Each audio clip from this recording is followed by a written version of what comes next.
Hello, this is advocate Himanshu Jha and welcome to all of you. Court marriage करने के लिए किन किन डॉक्यूमेंट्स की ज़रूरत होती है? कोर्ट मैरिज करने के लिए आपको किन किन डॉक्यूमेंट्स की ज़रूरत है, क्या क्या डॉक्यूमेंट्स आपको चाहिए? हालांकि डॉक्यूमेंट्स को लेके बहुत लोगों के अंदर बहुत सारे कन्फ्यूजन होते हैं। उसी कन्फ्यूजन के लिए, क्योंकि जब भी कोई कॉलर कॉल करता है तो जब डॉक्यूमेंट्स पूछने की बारी आती है तो उनको लगता है कि सर हमारे पास ये डॉक्यूमेंट है, ये नहीं है, फिर कैसे होगी? जैसे कि किसी के पास बर्थ सर्टिफिकेट नहीं है तो किसी के पास हाई स्कूल की मार्कशीट नहीं है।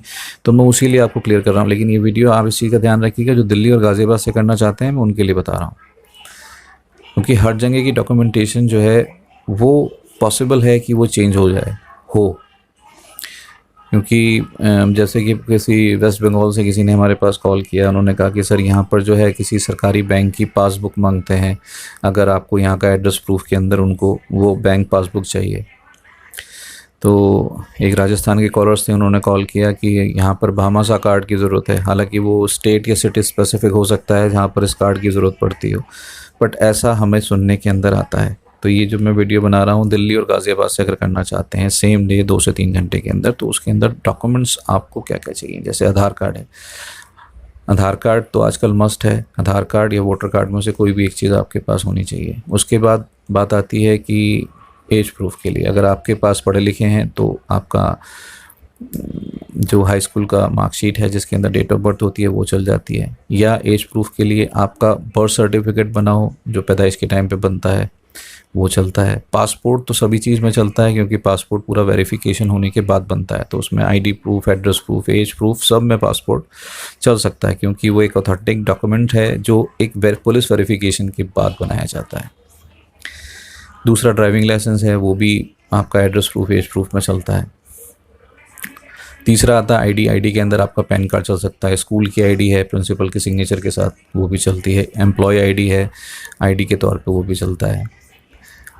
तो इस तरह की जो डॉक्यूमेंट्स हैं, इन्हीं डॉक्यूमेंट्स के अंदर ही कंसाइल किया जाता है, उसकी के अंदर से सॉर्ट आउट किया जाता है कि कौन कौन से डॉक्यूमेंट्स आपके पास हैं। लेट्स सपोज मान लीजिए किसी ने कॉल किया, उसके पास जो है आधार कार्ड है, पैन कार्ड है और ड्राइविंग लाइसेंस है, पर उसके पास एज प्रूफ के नाम पे उसने पढ़ाई लिखाई नहीं करी, तो उसके पास कोई बर्थ सर्टिफिकेट नहीं है, कोई हाई स्कूल सर्टिफिकेट नहीं, तो क्या उसकी शादी नहीं होगी? नहीं, बिल्कुल होगी। Aadhaar card, PAN card, driving licence से होगी।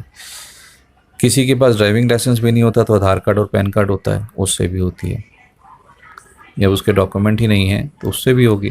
किसी के पास पैन कार्ड नहीं होता, उसके पास सिर्फ आधार कार्ड और वोटर कार्ड होता है, तो उससे भी होती है। हालांकि आप जितने डॉक्यूमेंट्स अपने इस मैरिज के अंदर अगर आप लगाएंगे उतना ही बेटर है।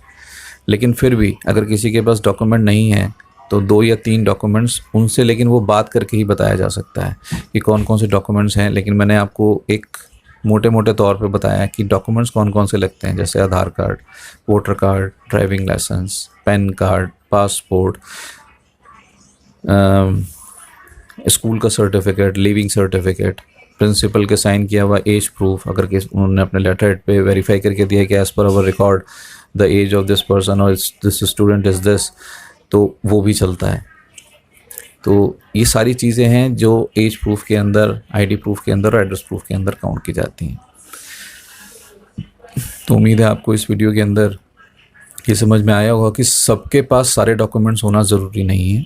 जो डॉक्यूमेंट्स उनके पास हैं उन डॉक्यूमेंट से भी मैरिज हो सकती है, बट 1-2 डॉक्यूमेंट्स की ज़रूरत पड़ती है। पर हाँ, एक चीज़ और, कभी भी डॉक्यूमेंट अगर किसी भी एडवोकेट से आप बात करते हैं, ऐसा नहीं कि मैं अपने लिए कह रहा हूँ, किसी से भी अगर आप बात करते हैं जिनसे आप मैरिज करा रहे हैं, तो उनसे अपनी स्थिति क्लियर बताएं। क्योंकि ऐसा देखने में आया है, ऐसा अक्सर होता है कि आधार कार्ड के अंदर तो एक डेट ऑफ बर्थ लिखी है और जो हाई स्कूल किसी ने करी या जो बर्थ सर्टिफिकेट है उसके अंदर एज दूसरी लिखी है। ये चीज़ बिल्कुल पहले बताएं, उसके बाद ही कंफर्म करें कि इसमें शादी हो सकती है या नहीं। आप अगर उस चीज़ को छुपाएंगे तो नुकसान आपका होगा। आपने मान लो आधार कार्ड और पैन कार्ड दिया, उस पर मैरिज हो गई, लेकिन जो हाई स्कूल था उसके अंदर डेट ऑफ बर्थ जो थी वो 2 साल कम थी। एक एग्जांपल देता हूँ, लड़की की एज 18+ है आधार कार्ड और पैन कार्ड में, लेकिन हाई स्कूल पे अगर उसने कर रखा है, हाई स्कूल में उसकी डेट ऑफ बर्थ अगर कम है या बर्थ सर्टिफिकेट में कम है तो नहीं होगी। कल को उस पर ऑब्जेक्शन हो सकता है, लड़की के घर वाले ही ऑब्जेक्शन लेंगे हाई स्कूल की मार्कशीट ले जाके थाने में, आपकी वो शादी कैंसिल भी हो सकती है। तो जल्दीबाजी में करने के चक्कर में ना पड़े कि हम इसे छुपा लेंगे इनसे तो ये हमारी मैरिज करा देंगे, फिर वो पत्थर की लकीर है, ऐसा नहीं होता। मैरिज कैंसिल भी हो जाती हैं, मैरिज टूट भी जाती हैं अगर आपने गलत इन्फॉर्मेशन दी।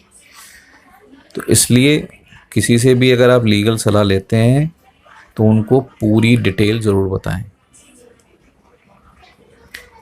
डॉक्यूमेंट में अगर कोई शादीशुदा है तो उसका अगर डाइवोर्स हो गया है तो डाइवोर्स डिग्री चलती है, अगर डेथ हो चुकी है तो फिर डेथ सर्टिफिकेट चलता है।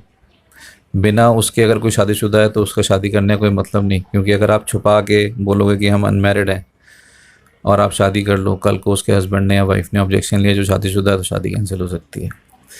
तो सारी चीज़ें, सारी डिटेल्स आप जिससे भी बात करें उनको ज़रूर बताएं ताकि वो आपको सही सलाह दे सकें कि आप इसके अंदर क्या कर सकते हैं।